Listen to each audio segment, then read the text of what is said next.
Many individuals in abusive situations often choose to stay because they simply don't have a safe option for housing. Today we're with Shannon and Aubrey from our shelter, and we're going to start off just, Shannon, if you can just tell us a little bit about the history of our shelter. It's actually named after one of our donors, Mary.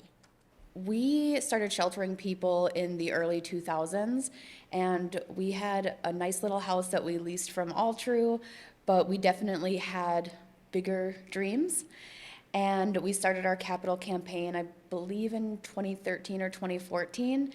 We really had a vision of the amenities that we wanted to be able to offer people.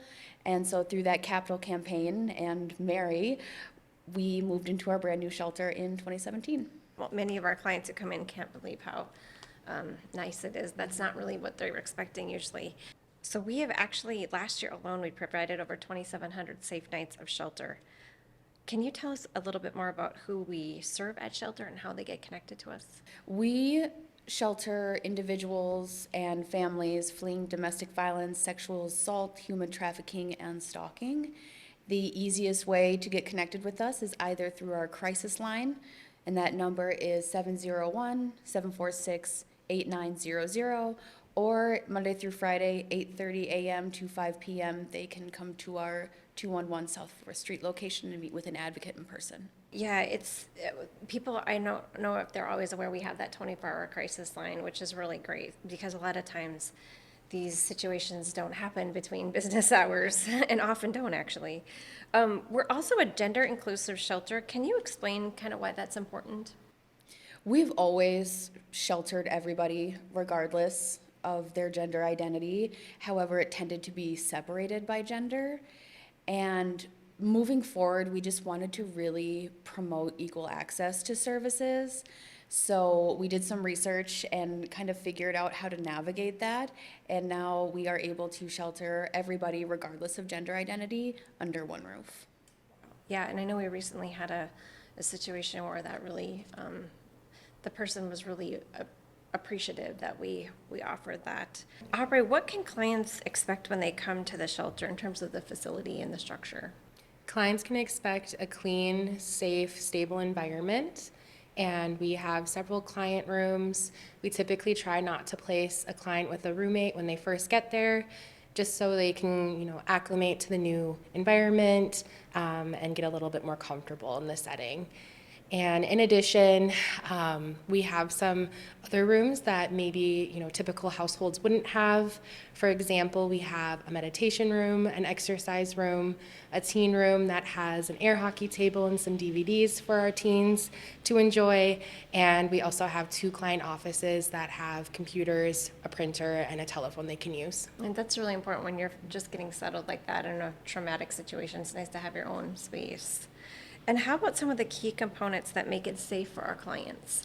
At shelter, the key component to our safety is our key and fob system. So each client and staff member have a key that is specifically programmed to each one of them. And then in addition, we have a security and video system that is active 24/7, and that is connected to emergency services in the event that the alarms would get triggered. And then also we have staff that are on site almost 24/7 as well.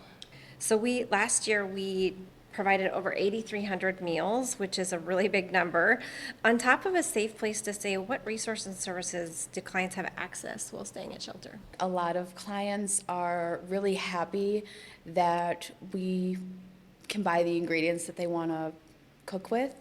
Cooking is so personal, and creating meals can be so personal.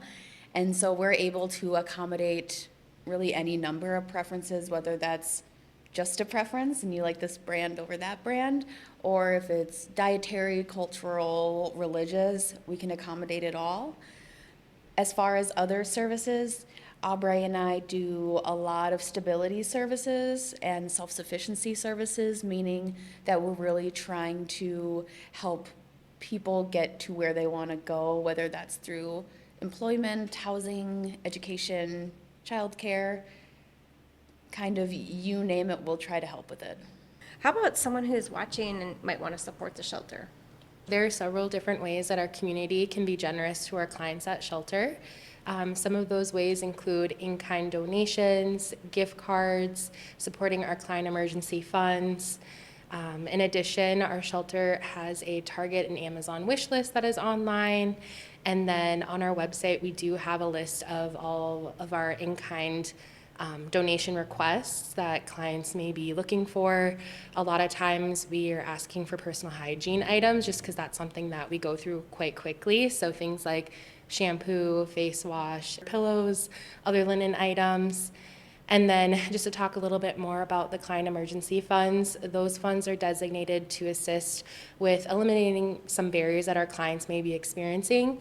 So for example, that would be purchasing a bus or a train ticket to help them flee the area, or purchasing a new pair of glasses to replace a damaged pair that they may have. Well, and I know you're going to be humble, but you're the one that actually came up with the idea for the closet in our basement, which is not a closet. It's a huge, I forget how much square feet is down there, and it's just really neat to see all the donations that come in. And we have several businesses in town that actually donate new clothing, so. A lot of times we'll have clients that arrive at our shelter that may have not had time to package up all of their belongings and bring the things that they need with them. So it's nice to be able to provide those items to them upon arrival. It's just a huge aspect. Unfortunately, safety is still a key aspect of our work, and we appreciate all you do for our clients every day.